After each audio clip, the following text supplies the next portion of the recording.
Hello, my name is Andy and I am the Village Idiot. I'm armed with a car and a GoPro and an unhealthy amount of time on my hands. I'm using that time to attempt to visit every civil parish in England. You're watching the North East Lincolnshire series, centred around Grimsby and Cleethorpes along the Humber Estuary. North East Lincolnshire has 21 civil parishes. Here's today's for you. Welcome back to North East Lincolnshire, everybody. We're about to see the sea here. Blimey, sand in my shoes. It's a long time since I've done this on the Lincolnshire coast. Look at this. There's the North Sea. And you can see in the North Sea two sea forts. We'll talk a bit about them in a short while. But we're heading here towards a beach. And that there is Fitties Beach.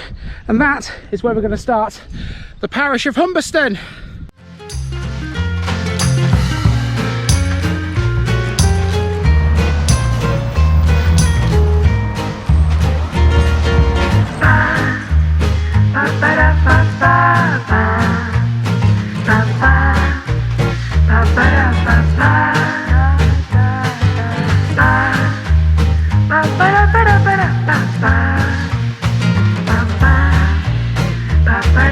Here's my disclaimer for people who may be watching me for the first time. I say things as I would in my native accent and dialect.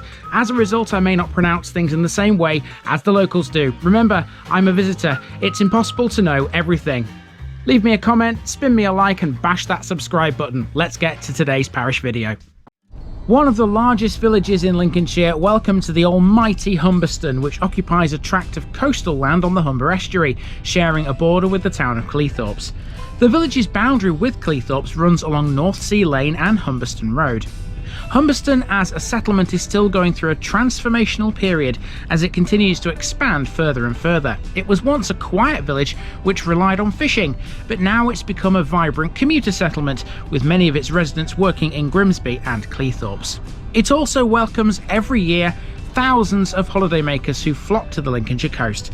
Many of them stay at Humberston Fitties, an area defined by Thorpe Park Caravan Site, the glorious sands of Fitties Beach and some vintage chalets. Historical landmarks here include the remains of a Benedictine Abbey which was formed in around 1200, close to the site of the current church. In more recent times, two sea forts were built in the Humber Estuary, designed to protect it from enemy invasion during the war. Humberston was a heavily bombarded place at that time, and some of those shells still exist, if you know where to find them, that is. And the place even has one of those landmarks that you can't see. That comes in the form of the Prime Meridian, which runs through the Thorpe Park Caravan Site. Oh, and it's all named after a boulder. Let's go.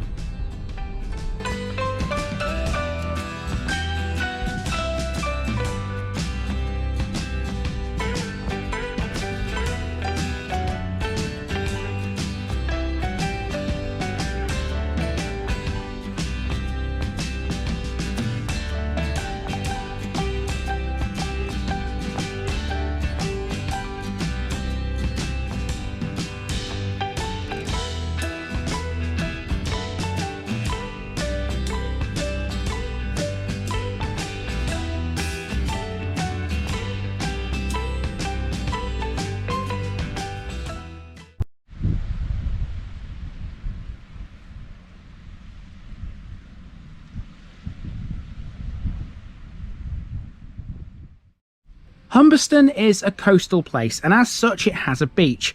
Welcome to Fitties Beach, one of the best in Lincolnshire, although it's widely regarded as a well-kept secret. While scores of people flock to Cleethorpes for its golden sands and its pier, Fitties Beach is a world away. On a clear day from here, you can see across the Humber Estuary to Spurn Point. It's part of an area known as Humberston Fitties, which has many vintage holiday chalets and the Thorpe Park Holiday Resort. Now, Fitties is a local word and it means salt marsh. The Humberston Fitties were originally one of a number of fitties along this part of the coastline. Here in Humberston, they developed when the area was divided up into plots of different sizes during the 1920s. That would attract holidaymakers who initially brought caravans, but soon chalets were built. They were on stilts as the area was prone to flooding. In fact, in 1953, a lot was swept away thanks to that year's disastrous floods. So in the sea, as you can see two sea forts. Now those have got names. One's called Bull Sea Fort, the other one's called Hail Sea Fort. And of course I can't get to them because they're in the water, and I'm hoping you can see them from this distance. What I can do though is tell you a bit about them. They're to do with the war. They protected the Humber Estuary during World War II. Today's special section is all about them. In the water at Fitties Beach you can see the Maunsell Sea Forts. Named Bull and Hail, they were used during World War II to protect the Humber Estuary. The fort's history actually goes back to World War I. Beginning in 1915, they took more than 4 years to build, and as a result their construction wasn't completed until the war ended. During World War II they were reactivated and modernised and were regularly attacked by enemy aircraft. They stand 59 feet above the water and they could accommodate as many as 200 soldiers. The forts were finally abandoned by the military in 1956. Now, even though they look the same size, Hail Fort, the one that's closest to Humberston, is the smaller of the two. Bull Fort is only 2.5 miles away from the East Riding's coastline. In 1987 it was given a Grade 2 listed building status, and in 1997 it was sold to the Streetwise Charitable Trust, who intended to restore it for use as a drug rehab facility. You know, growing up as a kid in Lincolnshire, we used to come to the sea quite a lot because it's obviously an easy place to go for a holiday. And one thing I always remember about beach holidays like that is you always have sand in between your toes after you've had a stroll along the beach. And I've got sand in my shoes right now, so it's bringing back a few happy memories. I've never been to that beach before though, to be honest with you, so you know, that's a new one for me here on the coast. But yeah, still some nice memories flooding back, and I'm sure there are for you guys as well who have been to the seaside in the past. So now we're in Humberston itself, and I've parked in Church Lane car park, which is a free car park, and it's right outside the church, which is our first major landmark in this place. Let's head across there and get walking.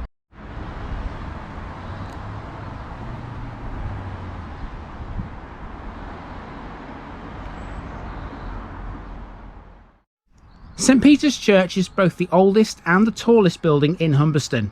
Although it was rebuilt in around 1710, the tower is over 700 years old. At the rear of the church is the site of the former Humberston Abbey of Benedictine monks, which was founded during the reign of Henry II and dedicated to St Mary and St Peter. All that remains of that now is the monks' mound in the manor house garden, as stone sarcophagi have since been excavated. In the grounds of the church we also find the War Memorial, a Celtic cross. This one lists 18 names in total, 9 for each of the 2 world wars.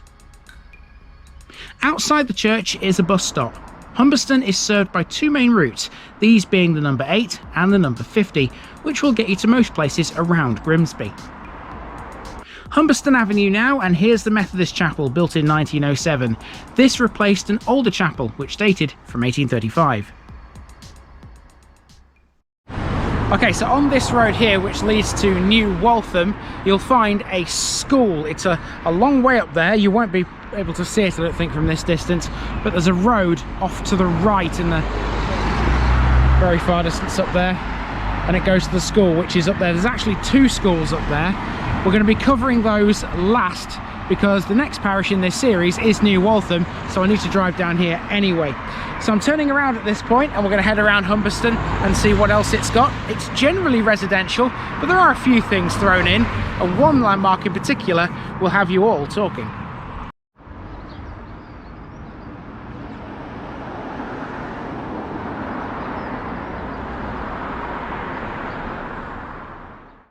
Humberston has at least 2 care homes. On St Thomas's Close is the first of these.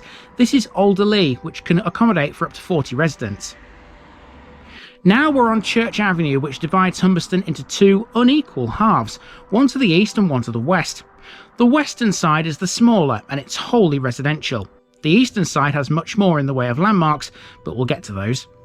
This estate we're on here has streets which are all named after saints, including Peter, Paul, Luke, Mark, John, Stephen, Matthew and Christopher, as well as Thomas, which we've already seen. St Christopher also lends his name to a local park. Officially named Jubilee Park, in 2021 this underwent a programme of drainage improvements which helped the local football teams. Beforehand, pitches here used to flood quite badly, often leading to games being called off. Humberston's teams would often play at the sports complex in Bradley instead.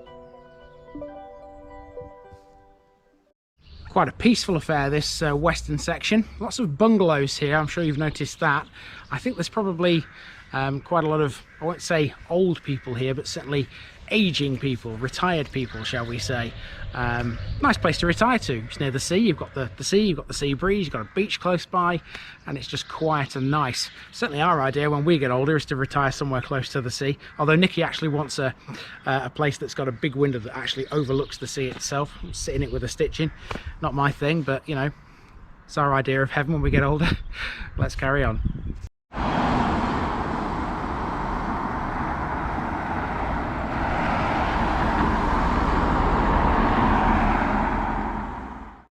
Out onto Humberston Road next, which should not be confused with Humberston Avenue. They're opposite ends of Church Avenue.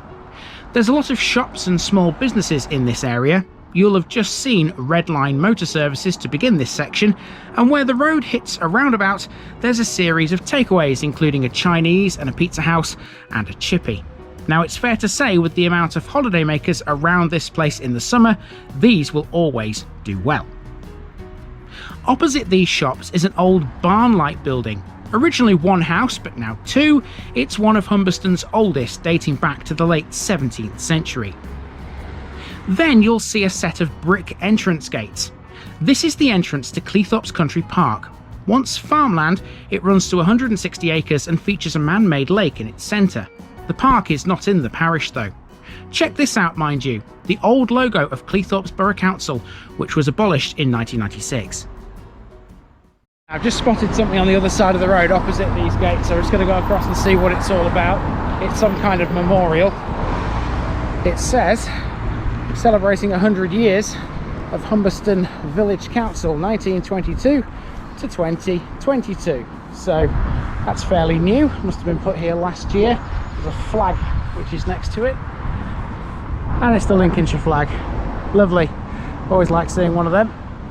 So there you go, that's the area around this little roundabout. You've got Cleethorpes Country Park over there, and a memorial for 100 years of Humberston Village Council. Brilliant.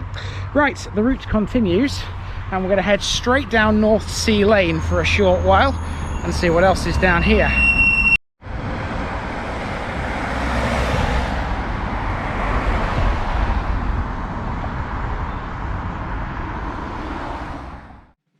Here's another care home, this time Aldergrove. A different type of care home. This one can only cater for 8 people, young adults with learning disabilities. Next door are Whitehall Country Cottages. At one time these were all part of a farmyard complex, and now they're a collection of luxurious residences. I should mention, by the way, that North Sea Lane is the parish boundary with Cleethorpes. Everything to the north of this road is not Humberston. These shops are, though. It's another little cluster, this time centred around a spa. You can't deny it, Humberston is very well served with local amenities. Between this area and the Fitties, there's one more area of shops and businesses, which includes a Go Local store and Sea Lane Fisheries. Other than that, North Sea Lane is generally residential again, with some cul-de-sacs here and there. Let's now take a look at the eastern portion of this very big village. And of course, if you carry on all the way down North Sea Lane, you'll eventually get to Humberston Fitties and Fitties Beach. For us though, we're turning right down Carrington Drive and we're heading through another housing estate. It seems to be housing estate on housing estate, this place, doesn't it? Well, the landmarks are dotted around in it, and we will eventually reach the car park where we started.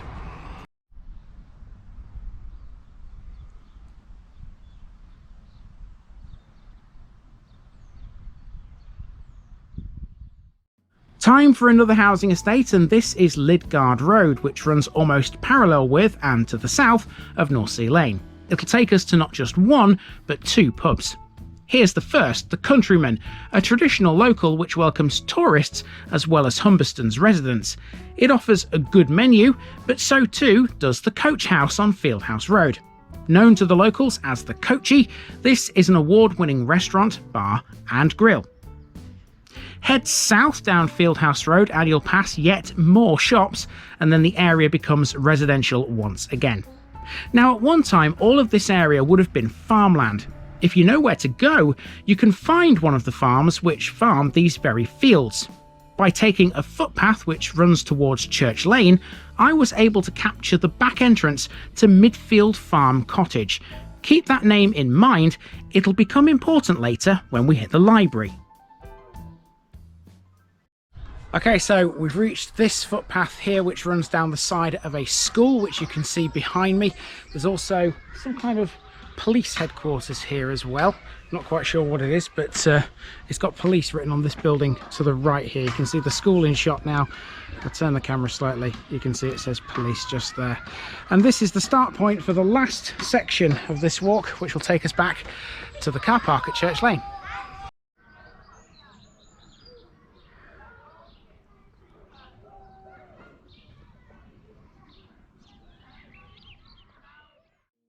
There's a handful of landmarks left along Church Lane. Here's one for you, WWII Motors, a family-run garage offering car sales, repairs and MOTs. Passing the old vicarage next is a surefire way to know that you're approaching the church again. Crazily, this isn't a listed building, and neither is the forge. Once the village's blacksmith shop, this is a piece of Humberston's heritage, which is now a 3-bedroom detached house. Lovely, right? Next, we have Wendover Hall, which has stood in this small park next door since 1909. It's a communal building available to hire, much like a village hall would be. And just like that, we're back to the car park. I should mention, by the way, that the car park is flanked by a small green with a boat on it. Well, this was a fishing community after all. Our last stop is this building, the Gingerbread Library. Now, normally a library wouldn't have a whole section dedicated to it. Here though, it needs it. And outside the library, in front of the Gingerbread House tea room, on the side that faces the car park, you can see a stone. And that stone is quite important to Humberston because it's this stone which allegedly gives the parish the place its name.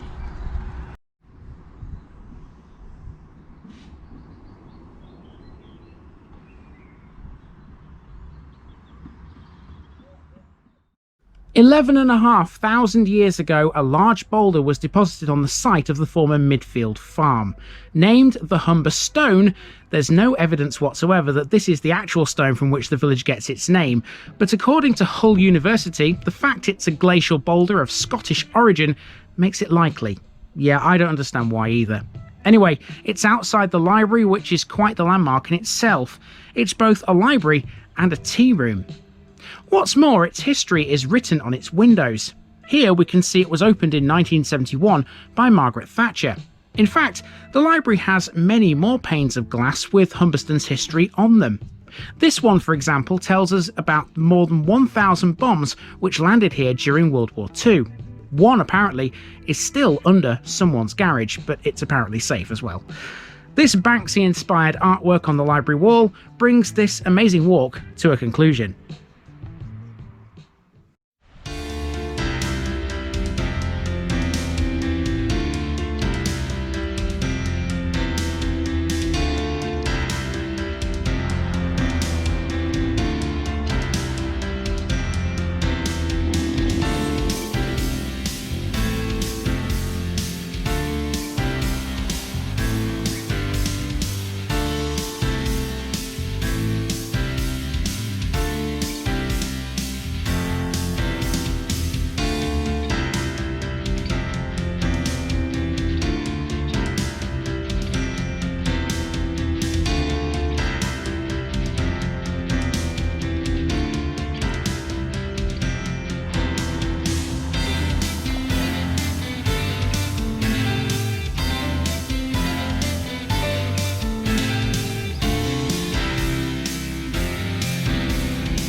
And there you have it. That has been the parish of Humberston, a place with quite a lot of history and a beautiful beach and a view across the North Sea. It's fantastic, isn't it?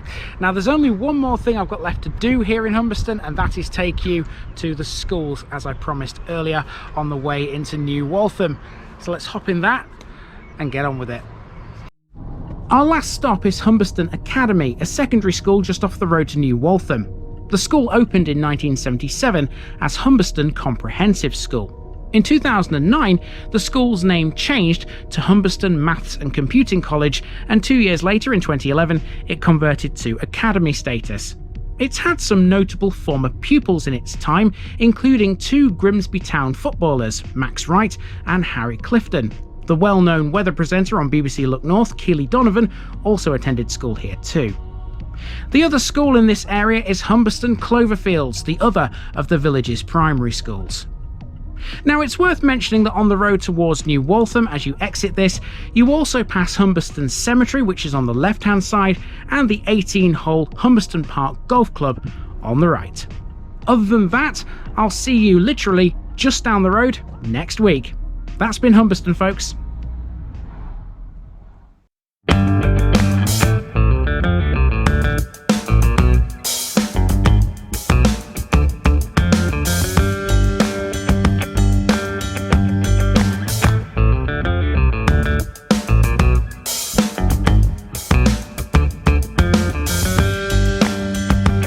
Thanks for watching this video, folks. Don't forget to like this episode if you haven't already. It really makes a difference with YouTube. If you're new here, subscribe to the channel for more videos like this, and give us a share too if you've got friends who'd like it. You can find all the links to my social media accounts below, as well as my Buy Me a Coffee page where you can donate to the channel. Also, if you've enjoyed this episode, have a look at some more videos in this series. Until next time, I've been Andy, also known as the Village Idiot, and I'm out.